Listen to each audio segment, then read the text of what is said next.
Welcome back to the Clubhouse, and for those of you just joining us, welcome to the Tribe. We are a group of FSU alumni obsessed with the culture, the gear, and the game of golf. From breaking down tour news to roasting our own weekend blow-ups, no topic is out of bounds. Grab a drink and settle in. This is the Tea Time Tribe. All right, everyone, welcome back. We got episode 6 coming at you. We can quickly recap the Pebble Beach Pro Am. We have a lot of thoughts on what occurred over the weekend. With a little spoiler alert, we did put in a second tribe bet. We tried to see if we could pull something off after the Friday round. We will talk a little bit about Anthony Kim's possibly a revival into the world of professional golf. We'll have a quick blind rankings on some of the biggest wins in golf history. I'll just put it at that and leave it a little bit of a surprise for you guys.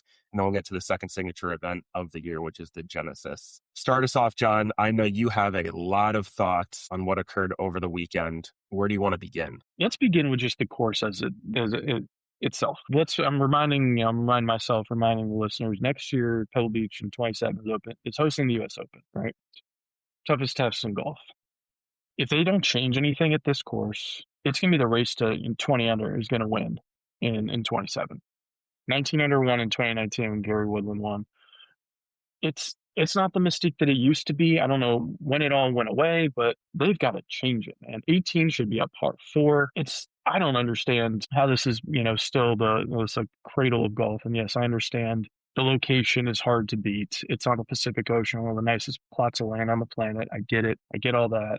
It's weather dependent, your experience there. Sunday it kind of got windy, but guys were still, they're firing 63, 64, 65, tons of low scores on Sunday. Ian just mentioned the greens were rolling at a 9.5 at a PGA, like at a signature event of the PGA Tour. What are we doing here? And we'll get into our bets, but it all came down to 18 especially for our weekend bet. How do you bogey that hole? I'm sorry. Like all three of us, 9 out of 10 times, are probably going to hit that fairway. I'm at a loss. I'm speechless. I am. Someone else go before I get really mad. No, you're spot on. Rory, he loves this event. He believes he's a historian of the game, right? The fuck that means. But he had a good comment on the weekend. He said, in the course, if they played it, he said if they played it a little bit later on in the season instead of playing it this early in the season, could be a completely different game, completely different tournament, because you're going to have consistently higher winds and more predictable higher winds, right? And more weather that's going to make the course play the way that it, quote, is supposed to, right? Versus what you're seeing this year, which was they prepped the entire course for this monstrosity of a storm that came through. And it did come through 2 days ahead of the schedule of what it was supposed to. So it ended up being the practice rounds. I don't know how much you guys saw of the prep for the Monday, Tuesday, Wednesday practice rounds beforehand. Seeing Akshay Bhatia hit mini driver full swing on number 7 and barely get it onto the front edge of the green. Like, that would have been unreal to watch if that was the whole tournament. And that would be the reason why you'd keep the greens at a 9.5, because the ball literally wouldn't stop if it was any higher than that. Or if they were any faster than that, but they weren't. The sun came out. It was fucking rainbows and butterflies for guys out there. And if you couldn't score this weekend, you can't score anywhere. It was like stealing candy from a baby. I've never seen so many guys go so low on a Thursday, Friday round to before the weekend started. Like, I genuinely did not believe the numbers that I was seeing on Thursday and Friday from some of the guys that I was watching. But hey, to each their own. That just goes to show how good these guys can be. The conditions are perfect, right? The conditions are ideal, and they showed it. They showed what's possible. I think the thing for me is it did feel like one of those like pre-qualifiers for one of these PGA Tour events where you need to shoot like a 62 or 63 just to make it into a playoff to try to get into the event. Yeah. I mean, just like you, I've never seen so many guys just like light up on the leaderboard on PGA Tour of like the circle around it with the fire on it and just like this guy's 4 under through 4. I mean, we saw it with Scotty, which we'll get to in a second. He was what, 7 under through 7. It's almost in one aspect, it shows you how good they are, and it's fun to see just birdies after birdies, just these guys scoring and going low. But at the same time, to me, a place like Pebble, I want to see that wind where he's hitting mini driver on number 7. That's kind of the allure of Pebble. So to me, it was a little like 50-50 on nice event, guys were going low, but didn't give off the Pebble that I guess most of us golfers kind of expect to happen. And you're totally right. And I think Scotty showed what he can deliver and why he's number 1 in the world on Sunday. And I don't know if we want to get right into that right now or if we want to talk about something else, but I just know the comeback that we saw, and my lovely wife who puts up with golf all year round for me had to put up with me listening with one AirPod in while we went to Animal Kingdom on Sunday, and then for the car ride there, the car ride back, and during the time we were there, because I mean it was a birdie fest to start the day, and he was taking full advantage, going 7 under after 7, I think, with and that was like what, five birdies and an eagle through the first 7 holes. So just continuing to dominate and move up the leaderboard. And as the conditions continued to get worse, he was still hitting these incredible shots. And you started to see the top of that leaderboard. The door started creeping open, right? The minute that wind started coming in, those variables start hitting. You start questioning, should I hit a little punchy 7 iron, or should I try to muscle an 8? You're making poor decisions. You're hitting shots that you're not comfortable with. That's when the creativity comes out. Scotty is someone who I think is the best in the world right now at showing what he can do when you need to be creative. Someone in our group text said that they got Scotty at like, what was it, like 25 to 1 or 30 to 1, and then within like 30 minutes he was at like 4 to 1. Yeah, I got him at plus 2,000. And then within 5 minutes, he was down to plus 240. Within minutes. It's wild. Yeah, I was going to say the pendulum. It's crazy. I was going to say that had to have been the craziest pendulum, like live odds that I've seen in my lifetime. Certainly the modern era here. But yeah, leaving it to him, I think that was the most locked in I've seen him in around in a long time. Just like, we're coming out, we're attacking today. And he was hitting, in fairways, striking the irons like he usually does, up and down with his wedges. He had a couple of par saves too, where it was like 7 or 8 feet, where he, just missed it. And he was, attacking flags, took a bad bounce, went in the rough or went in the bunker. And he made, like, I think at least 2 up in, either bunker save or from the rough there. He had 1. Going back on it, I think he had like 6 feet, and he had it at the right edge, and it was going right for the middle of the cup. And it was like 6 inches before the cup. It just went off to the left and just scattered off a couple inches off to the left. And I've never seen that anime after a putt. He kind of looked around, he looked at Ted, and he was like, I was like, and the commentators were like, oh, he just didn't hit it firm enough. I was like, no, he hit the perfect putt. He just didn't see that break right in front of the front of the cup there.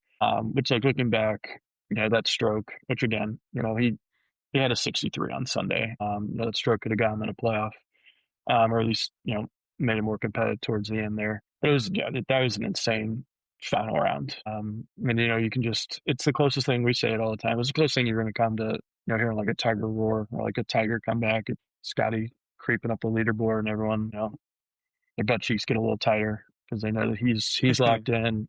He's going to start making birdies. 18, 2 feet, tap in eagle. Should be a par 4. That should be a birdie. Sorry. He smokes a driver, but he goes driver 6 iron on a par 5. John. How do you really feel? On that course, this is my petition to make that a par 4 in 2027 for the U.S. Open. Keep it as is. Just make it a par 4. Make it a 520-yard par 4 finishing hole. Not this gimmicky up and down, pitch and putt par 5. Make it. That'd be. Could you imagine? So you make it a 71 Par Make it a 71. 71. Make it a par 71. You imagine as a closing hole in the US Open. You really like par 4, long par 4, same layout. You really got to battle to either get a par or, birdieable. May make the flags a little easier, fine, whatever, but stop at the par 5 there. Had enough. Seen enough. I've watched that tournament too many times. I'm over it. They can't lengthen the hole. You're right. It's literally Keep it at the tip of the tip of the spear there. But I don't disagree with that. And that green, the only thing about that green is if you do get out of position on that green and the greens aren't running at like a 9 or 10 on the stem, everything's running away from you. So it doesn't bode well if you're in the wrong position. Here again, if you're already talking about pin position on the green, it's probably not a par 5, right? It should be a par 4 because you're hitting a short iron in. Who is it? I think Minwoo Lee had like 160 left in. He hit a fucking bomb of a drive that just rode the wind, and even I forgot who he was playing with, but he got a little dab up from the guy he was playing with and his caddy. Actually do consider making that a 4. I wouldn't be surprised if they did. I mean, I think it's got a chance. I don't know how many courses they play that are par 71 for the US Open. They play par 70s. Yeah. I mean, I guess in their aspect is, do they want someone to basically make a 4 or a good 3 to possibly win, or do they want someone to make an eagle basically to try to win the event or have to make birdie on I don't know. I don't know what the answer is, but it's going to make it harder. They want to see damage. Yeah. They want to see damage. It's US Open. Yeah. Either make it a 4 or, I mean, I know they grow the rough out every US Open. That's not going to matter on that. Right. Yeah, just make the pins then harder. Sorry, I want to see people cry. Make Zach Johnson cry. That's the goal. These are the hardest greens ever. All right, so we will say we gave him a lot of shit over the last year, basically. But Colin did make birdie, or in your eyes, John, if it's a 4, he made a par and ended up winning the event. So he's back in the winner's circle. I think he had the 3rd or 4th longest drought going into this. I will say it's a little late, Colin. Second longest behind Sam Burns. Is it? I wish he would have found this, what was it, 4 months ago, 5 months ago for some event in New York. Would have been really cool. I'm not ready. Listen, he won and it was great. It was just, I'm happy to see him win. He deserved to win, absolutely. But he had a heater of 2 days. Saturday, 62, and then Sunday, he got real hot on the weekend. Should looked at his odds Friday night. The real kicker is, can he continue it this week? This is his hometown event. He's from the LA area. Can he continue at the Genesis, or is he going to go back to his ways of not being able to putt and just having the yips around the green? He could get away with it at Pebble a little bit more forgiving. Riviera is not as forgiving. It's going to be tighter, smaller greens. Yeah, kudos to him again. The 62 on Saturday gave him a little bit of a runway to win on Sunday. I need to see a little bit more before we say he's back. That's all I'll say. Well, he did make the announcement that his wife is expecting in a couple months. So, maybe he's getting it all now, getting that money put away, and then we all know how it is once kids come into play. You're right. He's struggling. I may never financially recover from this. I'm nowhere close to bringing him back into the conversation. This was lightning in a bottle for him. He does not own a manufacturing plant for Lightning. So he owns a tiny little lemonade stand that, like, one of those little children's lemonade stands that is selling lemonade for like a nickel, and he's hoping people are paying a nickel. And somebody came up and gave him $1 for it. Said, "Keep the change, kid." That's what this Pebble Beach Pro Am was for him. This is a fucking shot in the dark, and he still had 2 or 3 flub chips on Sunday. Like, your winner of the Pebble Beach Pro Am had 2 or 3 chips that literally he laid the fucking sod over. What's going on here, guys? What the fuck are we doing here? He's been struggling with that. He did that in Phoenix too. Yeah, he did the same thing at the Waste Management. Come on, this shouldn't even be a conversation. But yes, did he somehow manage to shoot the low score of the week? Yes. Fine, whatever. I'll concede that. Do I think that he deserved that win? No, I do not think that he deserved that win. But all the headlines said, he really grinded it out. He figured out how to win. Fuck that. He got lucky. He got lucky because the greens were not fast, and his shitty wedge play didn't come into as big of a factor for him because he finally quote found his swing on the day on his approach shots, so they didn't have as many chip shots into the green, any of these greens. So I'm done. I'll leave it at Rant that. over. Yeah.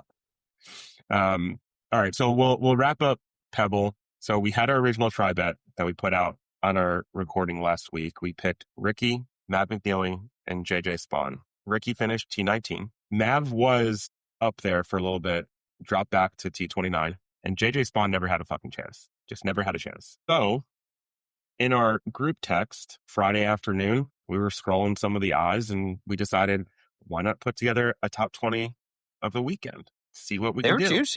They were juicy.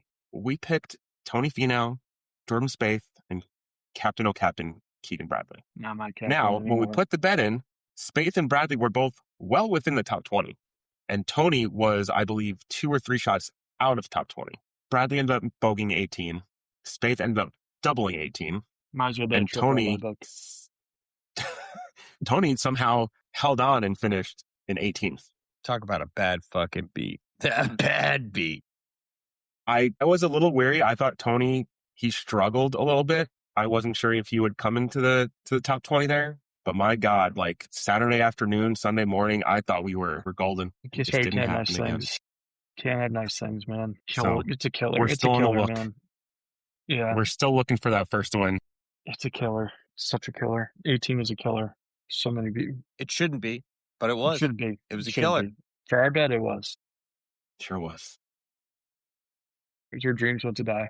Okay, and then one kind of last thing on Pebble Beach, not with the scores, because Akshay was in the lead for most of the event, it seemed like, until Sunday. I don't know if you guys saw this, but there was a article that came out that was talking about his putting style, and it goes back to the whole anchoring versus not anchoring stuff, and I wanted to get your guys' take on this. First, what's your opinion on the whole anchoring thing, whether it's the one putter like he has, which is near the chest, or like what Bryson did where it goes up the arm? And do you see this as a rules violation in your eyes of what Akshay is doing or not doing? If just let everyone do it. If it's such an advantage, why doesn't everyone putt that way? Because if everyone's not putting that way, then clearly it's a preferential thing, and they're not these people who are going to putt with they call it the sweeper, whatever you want to call it. They're not winning every tournament. So it's not like they're blowing everyone out of the water and beating everyone by 10 strokes because they're gaining so many strokes putting with this style of putting. Who cares? Put it up your belly button for all I care. Put it in your chin. I don't care. Just let it putt. Go. Don't why we have to be so analytical about these things. So no, he can putt it however he wants. Bernhard Longer did it forever. And he was another culprit that they were like, oh, he's cheating. Also, who cares? If it's so good, everyone should do it. And they were all playing on the same, but clearly it's not. Like, it's a dumb rule. It's a dumb topic, in my opinion. Yeah, I've seen Adam Scott miss way too many putts for this to even be a conversation. So I think Adam Scott's the only example that for me that I need to know. It looks so gonna unnatural. Fuck you up, man. Like, it looks so you want to go unnatural. side saddle? Go side saddle. You want to put it the length of your entire arm? Go ahead, bud. You do you, boo. At the end of the day, you still have to. It's all mental, right? Like, putting is so mental that. Yeah, exactly. Like, I was playing with some buddies at Pop Stroke, and like I was using a kid's putter the entire time, and like the game is so mental. If you've played it long enough, like it's really just it needs to be a repetitive swing. Just as long as you can hit it a repetitive swing, it's all you need to do, and you know where the center of the putter face is. You're good. You're good, right? It shouldn't matter whether it's up to your chest or not. At the end of the day, you still have to fully commit, and that's normally the problem as to why you're putting it that close to your chest is because it's hard for you to commit to a putt.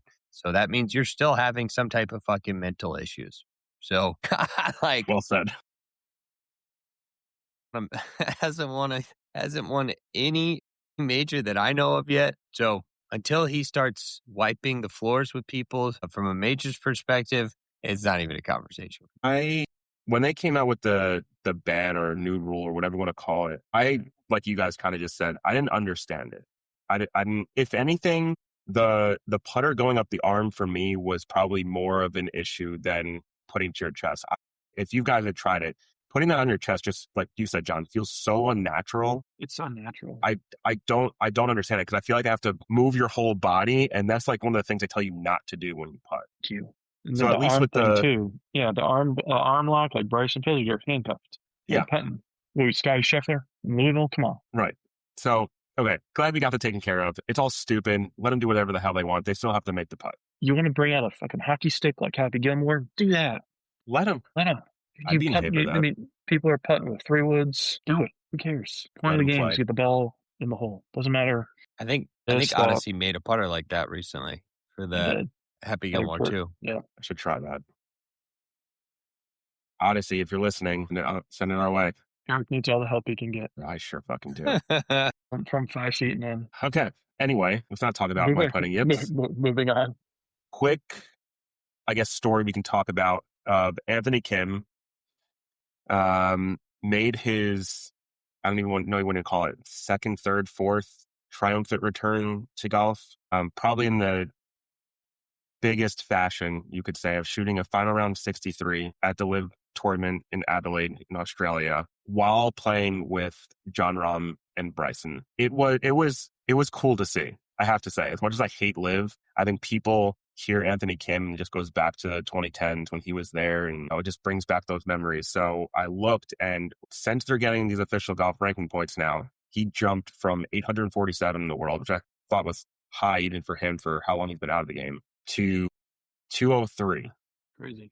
Yeah. The crazy part is, if he for some reason goes on a little run here, he could start jumping up there. We could see Anthony Kim in some majors. And in the Ryder Cup. Oh, easy there. Easy there. AK back in the Ryder Cup, baby. Now you got my dick hard. Now you got it hard. That event, I'll give LIV a little flowers here. That event looks lit. And I said in the chat, they should play way more events in Australia because people love it over there. And that's in Adelaide. They sure do. That's not even the 5th biggest city in Australia. They're not playing in Sydney. They're not playing in Melbourne. They're not playing in Canberra. And Adelaide's a big city there, but it's not the biggest. They could play 3 or 4 of their events there every year. And I feel like they get similar crowds. And there's plenty of, down in, they had the President's Cup in Melbourne or Sydney, wherever. I think it was Melbourne back in 19. So there's plenty of nice courses down there that could host events. But that was, that you look at from where he was, last year, 2 years ago when he got his special exemption on the LIV, he was awful. And rightfully so, right? He hadn't played competitive golf in over a decade. He was coming dead last or close to dead last every single week. So you got to give him flowers. Over the last 2 years, he's gotten, improved every year. He had to gain status this year through a special qualifier. He lost his LIV card, whatever you want to call it, after last season. So he had to grind his way back on just to get back on the tour this year. So this is a meteoric rise, honestly, in my opinion. Even I know it's LIV, it's a limited event, whatever, but he just went against 2 of the best golfers on the planet in his group this weekend, and he went head-to-head and beat them all. Huge win, huge publicity for LIV. They'll ride this for the rest of the year, I'm sure, because this will be probably the biggest story they're going to have all year, other than people leaving their tour. But cool moment. Cool moment for AK, cool moment for LIV, cool moment for that tournament.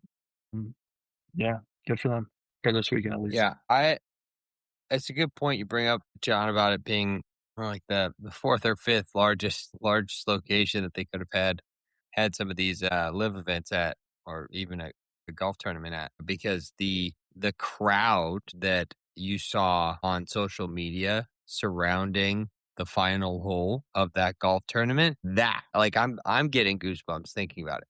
That is what, if I was running LIV Golf, that's what I would try to make every single final round event of LIV.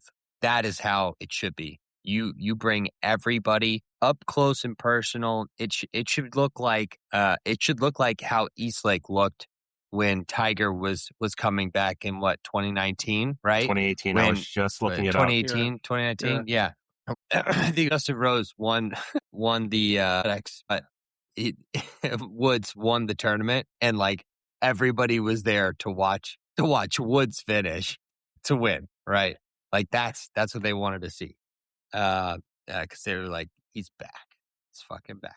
That's the feeling that I got watching those videos of AK walking up 18 for that tap in.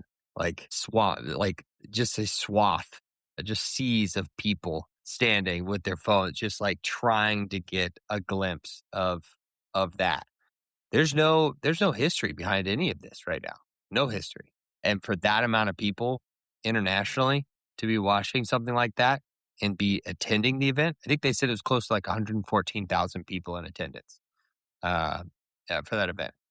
Pretty sizable numbers for a Sunday of any tournament, and especially within Australia. So yeah, it's exciting to watch, exciting to see Anthony Kim's electric, both on the course and in a press behind a microphone.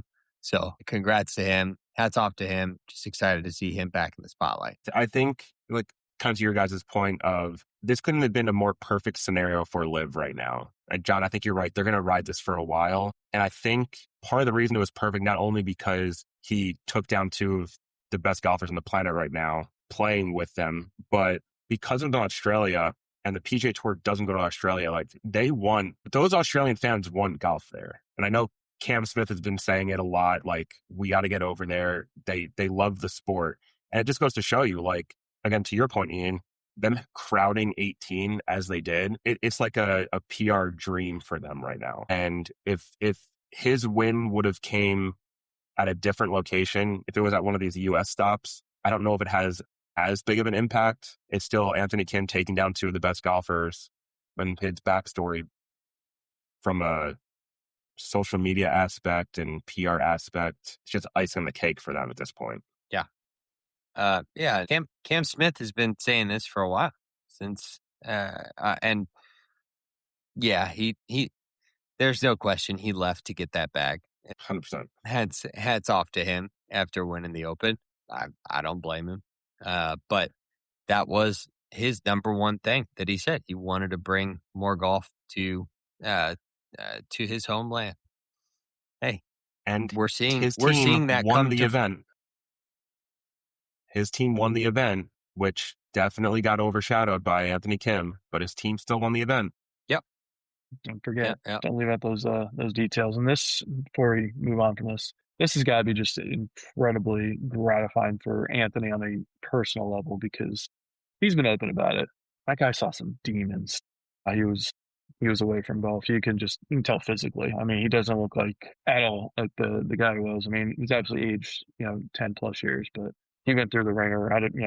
One day maybe we'll get a real behind the scenes look of what went on all those years where he was just out of the spotlight, not golfing, because it just sounds like he was on the lowest personal level of hell, and he dug his way out. Liv gave him a lifeline, and he's at where he's at now. Happy for him. Maybe if this, as Ian said, this keeps snowballing into good things. I don't know what his contract situation's like. Let's bring him back to the tour. Can you imagine?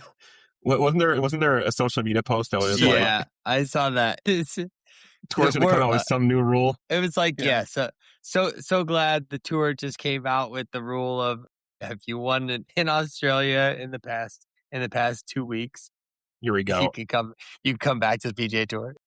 They said, tomorrow the PGA Tour is set to announce any player that is a 3-time winner on the PGA Tour fired up the Ryder Cup by running around with a flag, disappeared for 12 years, got signed by Liv, but played like crap, yet defied the odds and won returning members program. Oh my God, it's so good. So good. Yeah. It's so good. I love it. Especially him and Brandel have beef now too, so this would just be too good. Yeah. To look up their Twitter exchanges. Yeah, they went at it. It was last year. Maybe it was 2 years ago. But yeah, it's Twitter beef. Make it happen. All right. So because of this kind of significant win, as we just said, kind of like for Anthony Kim on a personal level, just on a professional golf level, I feel like we could do a quick blind rankings of some of the most iconic wins. Started quickly going down a rabbit hole of picking some of these majors, and I just ended up putting top 5 major wins from the Masters, since we are 52 days away from the Masters, if you can believe it. So I don't know if one of you want to take this, or if you want to do a little combined blind ranking here. I'll give you guys the option. We'll combine it. We can Yeah, judge each okay. other. Come on, we'll get to it. All right. So these are Masters wins. We'll blind rank this. The first one is Bubba from 2012. Out of 5. Yeah. Whatever the lowest one I figured. is. Oh, God, he's going to have something. Do we know what the best one is? Okay. He's gonna... Next one. I had to figure out how I wanted to stack these. Rory of 25. I'm going to go 2 or 3. I'm going to go 2. I don't want to put it number 1. Yeah. There's a couple. I'm willing to go up to. I'm willing to toss up there too. Yeah. There's a handful that are better. So it's not just one. Why not? Why not one? Because there's a handful that are better. Just, this is blind ranking. Yeah. Come on. You want me to give you 3 that are better? No, because I might have. I definitely have one of them. I can tell you that. Okay. Adam Scott, 2013. 4. Yeah. Okay. I'll go 4. Yeah. Tiger, 2019. 2019. I'm gonna go 1 because there's only 2 left, and he might have some bullshit like Zach Johnson in whatever year as, and then I can't put him. Out of principle, we have to put Tiger in 1. Yeah. If Tiger comes up, you got to pick Tiger. I do think Tiger. I agree. I could see him do that shit. Yeah. I do think that Tiger in 19 is better than Rory in 25. I think there's 3 or 4 better Masters individually. So no cool question. And okay, so hugging his kids, like being able to hug his kids after winning in 2019. He's 43. He's had 20,000 surgeries. Granted, it's all his fault. Like, these are all things that are his fault. He created his own comeback story, which, everyone in America loves a comeback story. Seabiscuit, Rocky, Tiger Woods, Kim Kardashian. It's all good. Caitlyn Jenner. All right, so that means your number 3 is still 2004. Okay. Yeah. I'm okay with this. Nah, that was a good one too. There was a bunch of Tiger. I probably could have made a list of just Tigers Masters, basically. Where would you have put? I guess I should have known because you're not as big of a Spath guy as I am. But where would you put the Spath win? I mean, top 10 ever. Yeah, to me, Spieth's getting a Masters is getting a Masters. I mean, like there's good players that have won Masters that to me aren't significant. Like Adam Scott's Masters win to me is more significant than Spieth's. Really interesting. Why? I'm just curious. I'm not judging yet. From a perspective of he was the first Australian. Okay, you're going the country route. Yeah. Spieth is 21. Yeah, he had a great run. Like I would second youngest ever. I mean, it's pretty good. Yeah, it's all right. It's okay. It's okay. I mean, if he didn't double 18 yesterday, different story. Ooh. Can we do it now? Maybe top 5 Masters strokes of all time. Oh, speaking of Spath, I was about to say Spath the year after. Rory number 1 first for me. I don't know if he's number 1. Rory's number 1, 2, and 3. However many times he's lost it. Francesco Molinari. I was gonna say you could have the 19 has like 3 or 4, and that's in Finau. Yeah, Molinari, Finau, and Koepka. Yeah. What a year. There. Greg Norman, 96, 3-stroke lead with 9 to go. Yeah. Colin. Spaeth. Yep. There's a couple other ones, but yeah, there's some bad ones out there. We could find some. We could do that another time. Yeah.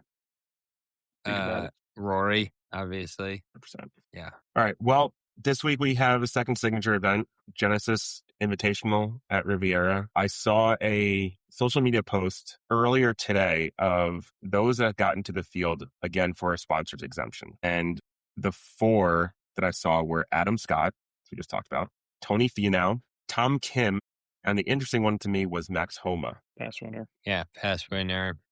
Local kid. They love him out there. Yeah, so it's another Spieth issue. Yeah. Whatever happened to Tom Kim? He's really fallen off. Yeah, that's it. And he hasn't been playing well in TGL either. So I don't even have much to say on the TGL front. Yeah, I mean he's dropped down to 116th in the world rankings right now. Yeah, I mean the funny thing is he's like 24, 25 still.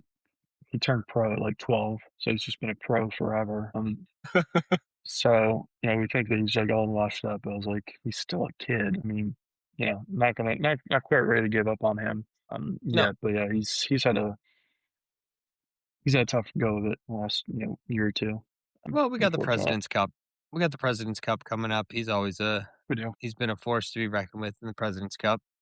We'll see what happens. Maybe that's the resurgence he needs. A little energy, a little spark. Yeah, I think some guys are still kind of getting their wheels together as the season kind of goes on. I was looking here at the list, and I noticed that Colin was sitting at 19th in the world, but that's not the case. Because of this, when I saw it, he jumped up to, I believe, 3. Really? I'd have to double check that, but because that's a wild jump. It sounds right.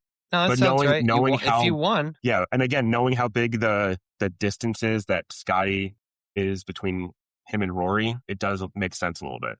But it's just it was a loaded field, signature events. That's gonna be more points. Shit, Anthony Kim went 650 spots or whatever it was. Guess Colin can go 16 after a win.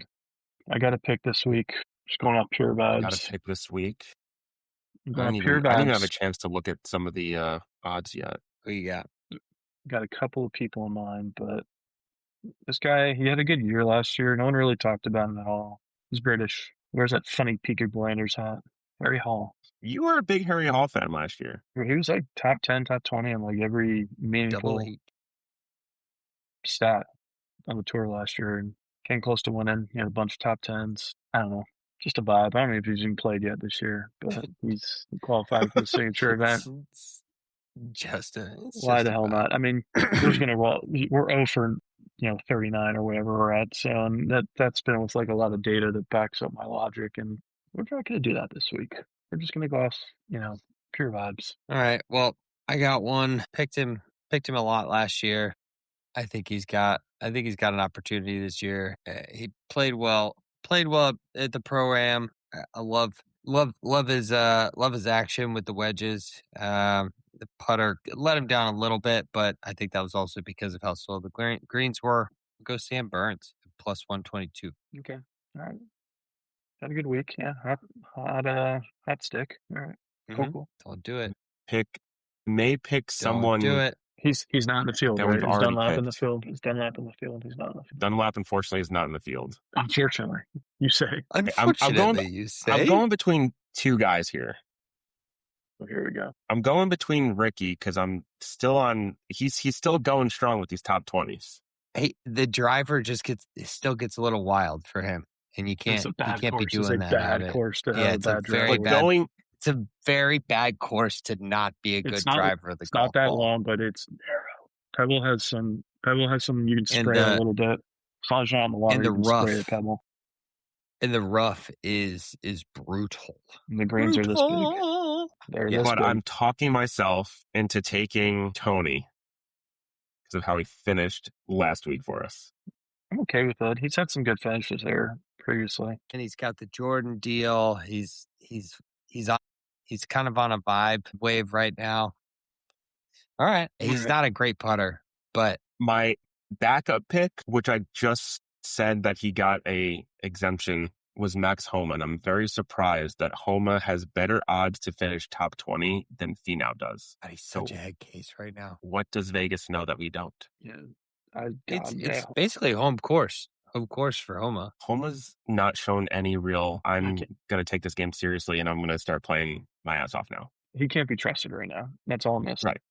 Can't trust Homa where he's going to be. So I'm sticking with Tony. Tony was my backup pick too. So he was on my short list this week. So we're looking at roughly 19-1 odds here. I usually get a little bit of a. I usually get a little bit of a boost from DraftKings before I put it in, so we'll probably be over 2. We just need 1. There's a very high probability that we pull out the weekend top 20 again. And I think it only works in the signature event. Correct. I'm fine with that. Yeah. Signature event season. Do it. How many weeks in a row does this make, Eric? This would be week number 26. It's a bad streak we're on, boys. That's a very bad streak, and we can only go up from here. Listen, I just started watching the Tampa Bay Bucks documentary on Amazon, Raise the Flags, their 50th anniversary. They lost their first 26 games as a franchise. Just saying. Hey, So 27, whatever that is, if that's this week or next week, 27's our week. Is there something to it? Some are saying. Some are saying. Some You're are saying there's a chance. there's a chance. So you're history's saying on our there's side. a chance. Love that, John. I love that stat. Love where your head's at. Incredible. And what's our T minus for the Outer Banks trip coming up here? Less than 30 days? What is it? March 12th is the trip, right? We are 24 days. Well, I get a new driver and learn that I still suck at putting. Oh, speaking of which, that baseball game that I was telling you guys about earlier, just as a quick final thing here. My mind went to drinking so quick when you said that. So it's a 3-man game. It's a points game. If you tie on the hole, everybody gets 3 points, right? But if you win the hole and the other two guys tie 4-3-3, right? Yeah. And then it goes. And then if you what is it? If you go 3-2-1, or if you go if everybody beat another person, it would go 5-3-1 points. And then you can make trash though, which is like you play closest to the pin. So you get an extra point for closest to the pin. You get an extra point for making a sandy. If you make an up and down of the sand, or if you make birdie, that's an extra point. Extra points here and there that you can make. It could get out of hand very quickly, but it's basically like being chased by a bear. You don't have to be first. You just can't be last on any hole. That's really what the game's about. Okay. It's a fun little game. Okay. And you do like $1. You do like $1 a point. So at the end of the round, you either owe someone $5-10, or everybody else is paying you $5-10. As long as you're not coming in last every time. I remember when I was working at a golf course, we would always play like 9 holes. We would either do Wolf or just play like a simple Nassau, but we would always do $20 birdies. Woo! Damn. Yeah. I mean, they were very rare. Jesus. We were tired. We weren't really, no one was making an absurd amount of birdies, but there was one time where some guy went on he made 4 in a row. We're like, all right, dude, just enough. Stop. Yeah. It's getting out of hand. Which club do you want me to break first? Because I'll break it. Yeah. We're done here. Your courses were nice where you were working, so it's impressive. Yeah. It was impressive. It wasn't me that was making the birdies. I can tell you that. Well, we know that. With all due respect, I would have to make putts. No, it'd have to be chip and Touché. birdies from off the green. Yeah, That's true. That is true. All right. Well, that does it for this episode. It's another round in the books. the week. Again, This is the week. thanks for hanging out with the tribe. Remember, if you enjoyed the show, subscribe, share it with those that you know. Until next time, keep it in the short grass, keep the drinks cold. And as always, go Knowles. Go Knowles. Go Knowles.